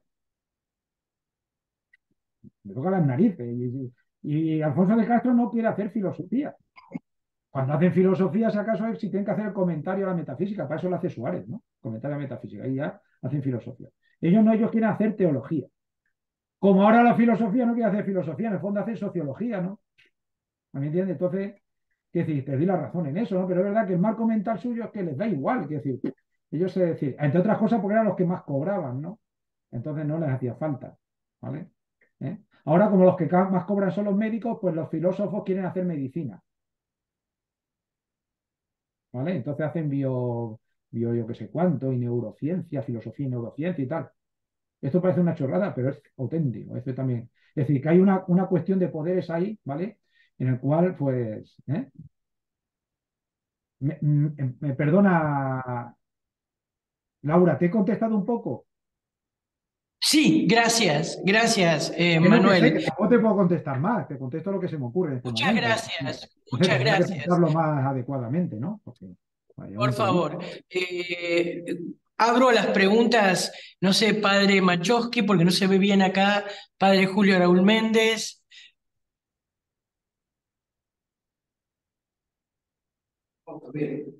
Darle al micrófono para oírlo. A ver, Para darle al micrófono, pues hay que hacerlo voluntariamente. no pregunto porque yo acá no veo bien. Sí, Bueno, tomo sí, la padre palabra. Julio, sí. A ver, a mí me parece que así como hay una lectura que ha distorsionado nuestra manera de recibirlo a Scotto, también me parece que hay una lectura de Tomás que ha dejado de lado el papel fuerte de la voluntad. Porque si bien él señala que es la razón la que le da el contenido a la voluntad y allí le presenta el bien que la traiga, también dice, ya que Manuel citaba aquello de Pablo, ¿no? Dice Tomás que cuando yo conozco el universal del mandato y sin embargo actúo en contrario, es porque por la voluntad dejé de querer y de considerar ese universal del mandato y tomé otro universal para legitimar mi opción particular. Él dice concretamente, hablando de temas de continencia, él dice, si yo no estoy dispuesto a seguir el mandato universal de la continencia, entonces con mi voluntad sigo otro mandato universal de que siempre debo acceder a los placeres. Entonces, él allí muestra, por un lado, que la opción particular necesita siempre apoyarse en un dictamen universal, pero que está la opción de la voluntad que elige cuál regla seguir. De tal manera que, porque si no, hay una presentación de Tomás que lo hace un necesitarismo intelectualista. No habría prácticamente libertad de la voluntad, ¿cierto? Sí, lo que pasa es que el acto ilícito al final depende de un universal, que son matices, a ver. Y Duns Scoto no va contra Tomás de Aquino porque no está, es decir, es que está en otro contexto posterior, lógicamente, ¿no? Lógicamente, ¿vale? Pero es un matiz, pero ese matiz al final es como, tiene un efecto mariposa, es decir, al final los resultados son muy totalmente diferentes, ¿vale? Es decir, totalmente diferentes. Es decir, evidentemente que Tomás de Aquino no tiene en cuenta la voluntad. ¿Cómo no va a tener en cuenta la voluntad? Lógicamente, porque Dios es omnipotente, eso no lo va, ¿vale? El problema es esa voluntad a quién responde. Responde a un universal, es acto ilícito, es decir, responde en el fondo a un universal intelectual, es decir, en el fondo, digamos que lo que hace es elegir ¿vale? Elegir partiendo de la lógica del entendimiento, ¿vale? Lógicamente, ya en Escoto hay la lógica ha cambiado también, que esto es muy importante, porque aquí se introduce la lógica modal. Entonces, la lógica modal no. Claro, es que eso, por eso digo que Escoto ya está en otro orden, es decir, que son 2 generaciones más tarde. Es decir, que muchas veces no sé por qué tendemos a pensar que Tomás de Aquino y Duns Escoto se carteaban. No, no, es que ya son, claro, ya se ha pasado mucho tiempo. Entonces ha pasado una cosa muy importante que es la lógica modal, que me rompe la bivalencia, entonces me introduce una lógica de la voluntad, una lógica propia para la voluntad, ¿vale? Es decir, digamos que la lógica modal introduce la posibilidad de una lógica propia a la voluntad que en tiempo de Tomás de Aquino no es posible. Solo existe una lógica, tiene que ser la del entendimiento, entonces la voluntad tiene que estar sujeta a eso, ¿vale? O sea, yo no estoy diciendo ni mucho menos que la Tomás de Aquino esté equivocado, estamos a decir, él creo que ha dado una respuesta muy inteligente en el momento de su época. Bueno, yo creo que Samuel Aventura hace otra respuesta que me parece más flexible, pero bueno, porque también parte de otra metafísica, pero bueno, que me parece una lógica, es decir, dentro de la lógica bivalente, la lógica clásica, pues era la solución mejor dada. Pero cuando se introduce la lógica modal, la lógica de los modernos, eso introduce una lógica a la voluntad que evidentemente libera la voluntad, ¿vale? Del seguimiento, ¿vale? Del tener que elegir dentro del entendimiento. ¿Eh? Y entonces la voluntad tiene una propia lógica interna, porque la voluntad sigue su lógica, pero es su lógica donde es decir, su universal, si tú quieres, por ponerlo así, es el bien. Es decir, el bien es su objeto. El bien es su objeto. ¿Vale? Entre otras cosas, porque si nosotros somos imagen de Dios, lo que nosotros aplicamos lo tenemos que aplicar a Dios. Como nosotros somos el ser finito al ser infinito. ¿Claro? Entonces, ¿qué decir? Entonces, lo que quiere preservar Scotto es la absoluta, porque, a ver, los términos de voluntad no se hacen en el hombre, él lo está pensando en Dios, lógicamente. Que no tenemos que darnos cuenta. Nosotros hacemos una lectura antropológica de una cuestión que es teológica, de Dios, ¿no? Entonces, claro, es decir, lo que no podemos poner límite, es decir, la voluntad de Dios tiene que estar sujeta al universal. ¿Me entiendes? Es decir, no. Eso Muchas es. gracias. Pero vamos, que estamos. Perdón, Espero haberme explicado perdón. un poquito. Sí. Ya,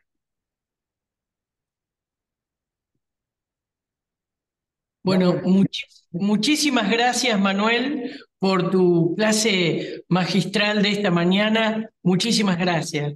Gracias. Gracias a vosotros por estar ahí. Gracias. Lo Porque has yo con hecho. esto no puedo hablar con mi mujer. Es decir, si no lo hablo con vosotros, ¿con quién lo hablo?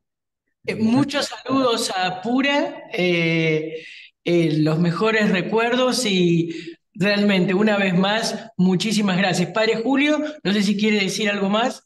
Sí. Simplemente que me gustaría tener el texto para poder leerlo detenidamente y sacarme algunas dudas.